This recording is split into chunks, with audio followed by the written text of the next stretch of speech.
um dia vai entrar, se já não entrou na menopausa, e nada melhor do que a gente saber conviver bem com aquela pessoa que a gente ama, porque todas as mulheres um dia entrarão na menopausa, não é verdade? E se a gente souber viver bem nessa fase, vai ser maravilhoso. Entre no nosso site www.programavivamais.com.br, assista os programas que já passaram. Esse daqui vai voltar para o ar quando você quiser assistir de novo. Dá para assistir lá no site e interaja conosco, mande suas perguntas, sugestão de pauta e tudo mais. E nós estávamos falando sobre menopausa e entrar o assunto da reposição hormonal. Quando fazer, quando não fazer. E tem muita gente, né, doutor Carlos, que tem medo da reposição hormonal. Inclusive, quando nós estávamos falando sobre esse assunto, eu e muitas amigas, tinha até uma que tinha problema de artrite, então ela tinha dúvida se a pessoa que tem artrite pode usar a reposição hormonal. Eu que sofro de enxaqueca, me disseram que quem tem enxaqueca não pode tomar reposição hormonal. Já uma outra disse que o médico dela falou que quem toma reposição hormonal se mantém jovem mais alguns anos. Me conta como é que é esse segredo. Reposição hormonal é um elixir mágico ou não? Tem muito mito sobre o uso de hormônios, né? A gente, até hoje em dia, fala muito mais em terapia hormonal do que a terapia de reposição hormonal. Durante um tempo se pensava que a mulher entrava no climatério, independente de ter sintomas ou não, vamos repor hormônio. A gente mudou um pouco como chama isso, a gente chama de terapia hormonal, por quê? Porque é um tratamento, né? Na realidade a gente não previne menopausa, hormônio não previne menopausa, ela vai acontecer. Então a gente vai usar a terapia hormonal ou outros tratamentos nas mulheres que tiverem sintomas. Então, como eu falei no começo, 20% das mulheres, elas entram na menopausa, no climatério, menopausa, pós-menopausa, e não tem sintoma nenhum. Nem a pele fica mais caída? Fica um pouco, assim. Diminui um pouco a elasticidade da pele, como acontece na velhice, mas elas não têm carência, né, não vai fazer diferença se tomar reposição ou a diferença é mínima nesses 20%? Para esse tipo de alteração de pele, e se isso for a única alteração na mulher, não justifica o uso de hormônio, né, por via oral. Tem alguma outra coisa assim que poderia tomar, por exemplo? Tu pode usar hidratação. Hidratação, o que melhora muito a qualidade da pele é bastante líquido, bastante fruta. Isso melhora bastante. Pouco sol, quer dizer, se proteger bastante do sol. Então, assim, não é o elixir da juventude, né? Então, até se pensava durante um tempo que era a fórmula mágica para se manter jovem. Não vai, a mulher vai envelhecer e ela vai precisar tratar os sintomas que ela está apresentando. Então, se a mulher começa a ter sintomas assim de calorões muito intensos, como a gente falou antes, a terapia hormonal ela vai beneficiar essa mulher e ela vai melhorar a qualidade de vida dela, né? Como você estava falando antes, ninguém tem qualidade de vida tendo calorão o dia inteiro, né? Claro. Então, o que acontece assim? Primeira coisa, a gente tem que excluir, né, em relação a tuas amigas que perguntaram, posso usar, não posso usar, a gente tem que excluir as mulheres que não podem fazer reposição hormonal, porque hormônio é remédio, né? Como qualquer remédio, tem efeitos... Quem que não pode usar? Mulheres com histórias de tromboembolismo, né? Então, teve uma trombose venosa, mulheres que têm as doenças hepáticas, então a gente não usa hormônio por via oral, a gente pode lançar mão da via transdérmica para usar hormônio. E esse hormônio de pele, esse de passar... É hormônio. Ele funciona como aquele que toma? Funciona como aquele que toma. Então está fazendo reposição. Toda medicação, isso é uma coisa importante a gente falar, né, Carlos? Toda medicação, ela tem que ser absorvida, entrar na corrente sanguínea para fazer efeito. Então, o que o Carlos estava falando, quer dizer, o remédio. Por que é remédio? Porque ele não age só num local. Ele vai agir onde a gente quer? Vai, mas vai agir no fígado, no rim, no pulmão. O cara tomou um antibiótico, tem uma infecção, vai fazer diarreia. Então, por isso é que hoje em dia está se limitando o uso de medicação, né? Todo medicamento tem o efeito desejado e o efeito colateral, né? Que é os efeitos que vai agir no organismo e em outros órgãos também. Então, a gente excluindo as mulheres que não podem fazer uso de hormônio e aquelas que precisam porque têm sintomas, a gente vai usar. Então, tem um dizer na medicina que a gente aprende ainda cedo na faculdade, que diz que a primeira coisa do médico é não causar dano. Primo não nosso, né? Então, a primeira coisa é não causar dano para Então a gente não vai usar hormônio quem não precisa usar hormônio. Na mulher que tem sintomas e que não tem contraindicações, a gente usa. Um pavor grande das mulheres em relação ao câncer de mama, né? Vou usar hormônio, vou ter câncer de mama. Então, isso aumenta um pouco, o uso do hormônio aumenta o risco relativo em relação ao câncer de mama. O que quer dizer isso? A gente sabe que a chance de uma mulher desenvolver câncer de mama durante a vida dela fica em torno de 10%. Né? Então, 10% das mulheres com mais de 50 anos vão desenvolver um câncer de mama. Essas mesmas mulheres, se elas usarem hormônio, vai aumentar o risco relativo em 20%. O que quer dizer isso? Não quer dizer que 20% das mulheres que usarem hormônios vão desenvolver câncer. Mas desse mesmo grupo, vamos supor, de 100 mulheres com mais de 50 anos, se elas não usarem hormônios, 10 vão ter câncer de mama. Se tu der hormônio para essas mesmas 100 mulheres, 12 vão ter câncer de mama. Então, em vez de ser 10, é 12. Aumentou em 20%. Só que existem outras situações... Isso em estatística médica, para quem não sabe, é um aumento substancial, né? Porque a gente pode pensar, aumentou 2% só, era 10, foi para 12. Mas é significativo, né? É significativo. 2 pessoas a mais, né? Se fosse eu, as 2 a mais, eu e a minha filha, ou eu e a minha mãe, eu não queria, claro, né? Mas tem alguns dados, assim, que eles não dão tanto ibope como o uso de hormônio e que aumentam mais ainda a chance de câncer de mama, por exemplo. A gente sabe que o consumo de álcool de 20 gramas por dia aumenta em 30% a chance de câncer de mama. O primeiro filho depois dos 35 anos aumenta em 40% o risco relativo de câncer de mama.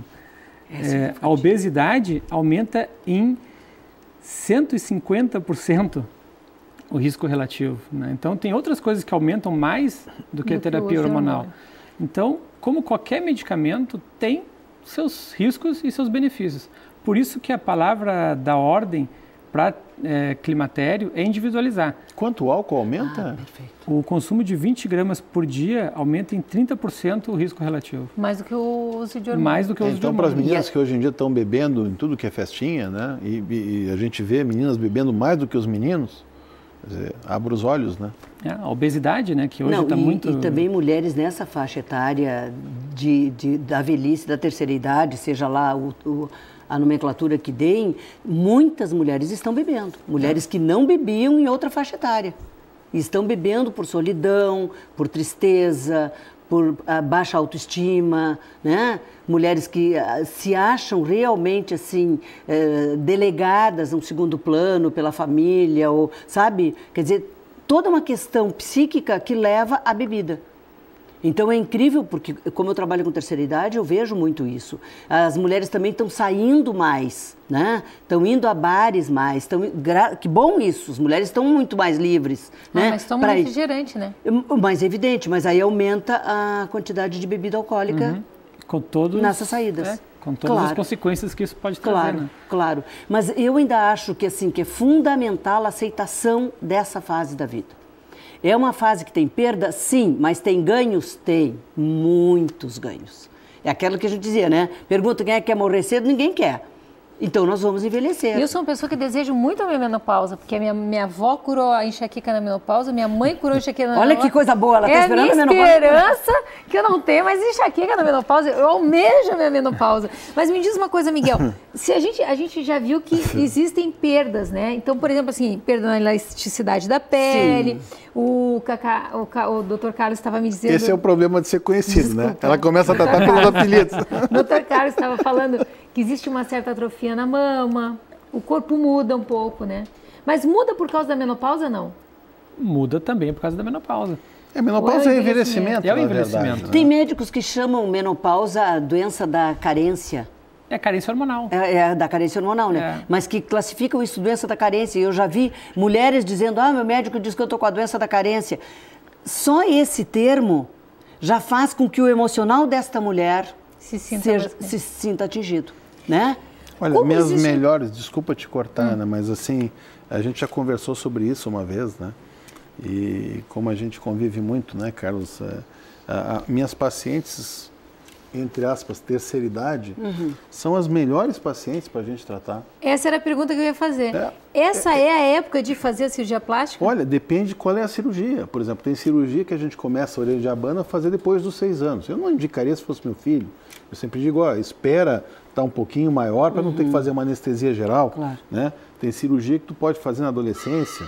Agora, normalmente, a paciente da terceira idade, entre aspas, né?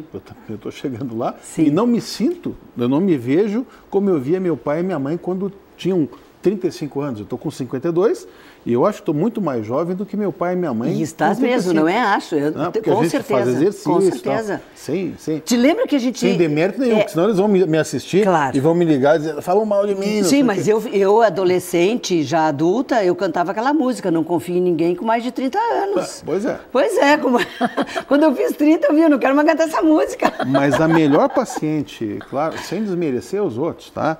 A paciente da terceira idade é uma paciente assim, boa, né? Que ela já sabe, ela não quer se transformar na Miss Brasil. Tem as exceções.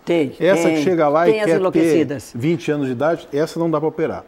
Mas a que chega lá e diz assim, olha, Miguel, eu sei que eu estou com um pouco mais de idade, eu não quero ficar ridícula, quer dizer, eu não quero ficar parecendo plastificada, porque essa que quer parecer plastificada também é uma paciente ruim, ela quer que todo mundo saiba que ela fez cirurgia, não tem nexo, né? Se ela está tentando melhorar a qualidade de vida e fugindo de um envelhecimento ou retardando o envelhecimento, para que ela quer que todo mundo saiba que ela fez?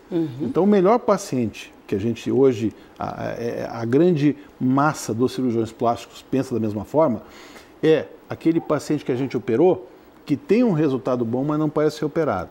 E, via de regra, a paciente da terceira idade, a que chega na clínica do cirurgião plástico, ela sabe disso. Então, ela não quer virar Miss Brasil. Ela diz, olha, eu quero envelhecer com dignidade. O que é envelhecer com dignidade?